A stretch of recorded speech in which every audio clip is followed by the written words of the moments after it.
മോനുകുട്ടൻ ഇന്ന് ഈ കുപ്പിയിൽ വെള്ളം വേണമെന്നേ, ഇതിൽ വെള്ളം തികയില്ലെന്ന് പറഞ്ഞപ്പോൾ മോനോട്ട് പറയാം ബാക്കി സ്കൂളിൽ നിന്ന് പിടിക്കാമോ, ഇതിലും മതി. ഇത് എൻ്റെ ഒരു ഫ്രണ്ട് ദുബായിൽ നിന്ന് കൊണ്ടുവന്നതാണേ. അപ്പോൾ പൊന്നൂസിന് വേറെ കുപ്പി വേണം. അത് ഓക്സിജനിൽ നമ്മൾ പുതിയ വീട്ടിലത്തേക്ക് ഗ്യാസ് ഒക്കെ വാങ്ങിച്ചപ്പോൾ ഫ്രീ കിട്ടിയതാണ്. അപ്പോൾ പൊന്നൂസിന് അതിലും വെള്ളം വെച്ചു.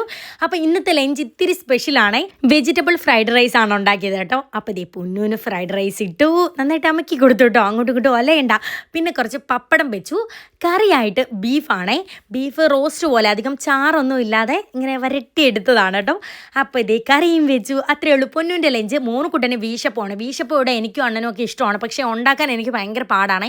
ഇടിയപ്പം ആണെങ്കിൽ 2-3 തട്ടിൽ ഇങ്ങനെ പീച്ച് വെച്ചാൽ മതി. ഇതാണെങ്കിൽ ഭയങ്കര പാടാണ്, ഇങ്ങനെ കിണ്ണിയിൽ 1-2 വട്ടമായിട്ട് എടുക്കണം. പിന്നെ ഇതേ മോനുകുട്ടന് കറി വെച്ചു. പിന്നെ കൂടെ കുറച്ച് ബദാമും വെച്ചു. സ്നാക്സ് ആയിട്ട് ഇതേ കുറച്ച് അണ്ണൻ ഇന്നലെ വാങ്ങിച്ചുകൊണ്ടുവന്ന ചിപ്സ് ഉണ്ടായിരുന്നു, അത് കുറച്ചിട്ടു. പിന്നെ പൈനാപ്പിളും കട്ട് ചെയ്ത് വെച്ചിട്ടുണ്ടേ. തിരിച്ചു വരുമ്പോൾ പൊന്നൂസിൻ്റെ സ്നാക്സ് ബോക്സിൽ മിച്ചർ കുഴലപ്പം ഒക്കെ കിടക്കട്ടെ, അങ്ങോട്ടും ഇങ്ങോട്ട് ഷെയർ ചെയ്യുന്നത്. അപ്പോൾ ഇന്ന് അത്രയേ ഉള്ളൂ മുത്തുമണി.